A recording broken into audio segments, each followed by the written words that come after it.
Je vais essayer de parler en français. Bravo. Sinon, je continue en espagnol. Mais espoir. C'est pourquoi il est important de pouvoir continuer à avancer sur la voie d'une plus grande justice sociale, de la défense des droits humains et des valeurs démocratiques. Pour cela, nous devons de toute urgence former une majorité et un gouvernement progressiste. Nous sommes en train maintenant de conformer un nouveau gouvernement et nous avons l'espoir qu'il soit encore un gouvernement progressiste qui peut continuer les choses qui ont commencé, par exemple, une mémoire démocratique. Alors, c'est ce gouvernement progressiste qui permet le déploiement et la mise en œuvre de la loi sur la mémoire démocratique de 2022.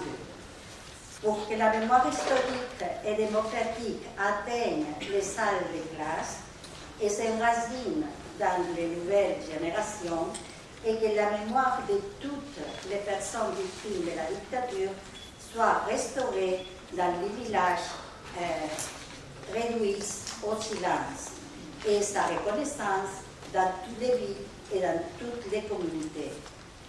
Mise à jour de la loi de la mémoire démocratique de Catalogne, actuellement en phase parlementaire, heureusement, nous assistons à une véritable prolifération des activités de récupération de mémoire. Le week-end dernier, nous l'avons vu à Catalogne, une magnifique rencontre rendant visible le protagonisme des femmes dans les luttes pour les libertés dans les maquis. Les maquis en Espagne, postérieur à la lutte à la résistance en France.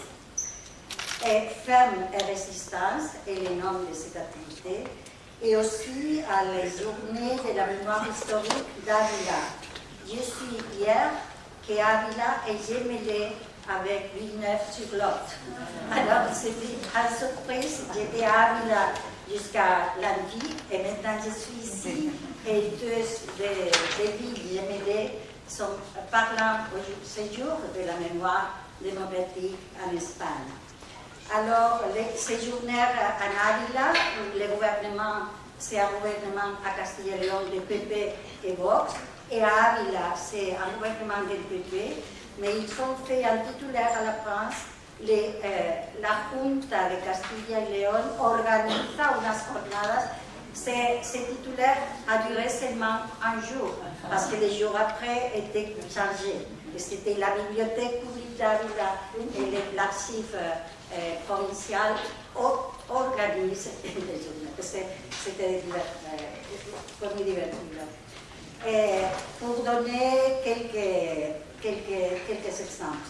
Ce week-end, nos associations seront également à Santa Cruz de Moya, ou dans les scénarios de la bataille, ou dans les scénarios de la bataille de l'Air, confirmant, comme nous le faisons aujourd'hui ici, dans cette inauguration, que la conservation et la transmission de la mémoire constituent un acte d'affirmation démocratique.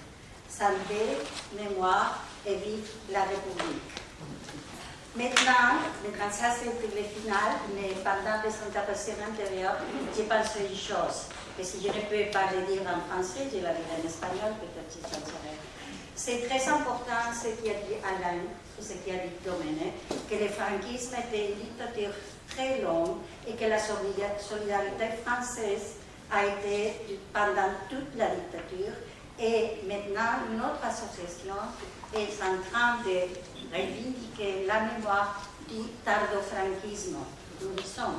Parce que sinon, nous faisons une image de la dictature, que c'était une dictature très forte dans les premières décennies, et qu'après, c'est les 600, la plage, le tourisme, l'immigration, mais c'est comme une autre chose. Alors nous voulons remarquer que c'était une dictature, que había detenciones todavía de muchísimos militantes antifranquistas, que se torturaba en las comisarías hasta el día de la muerte de Franco o posteriormente, que se condenó a muerte, y entonces se me ha ocurrido proponer que para las próximas jornadas echemos una mirada a esas relaciones entre las asociaciones francesas y las españolas en el tardofranquismo, donde además todavía quedan muchos testimonios. Nuestra asociación es una asociación de expresos políticos del franquismo y todavía hay testimonios como Domenech, como el presidente, como yo misma, que pasamos por las comisarías y las cárceles franquistas. Entonces, muchísimas gracias a Len, a Mer, a todas las asociaciones que estamos aquí y con proyectos ya para el encuentro del año que viene. Gracias.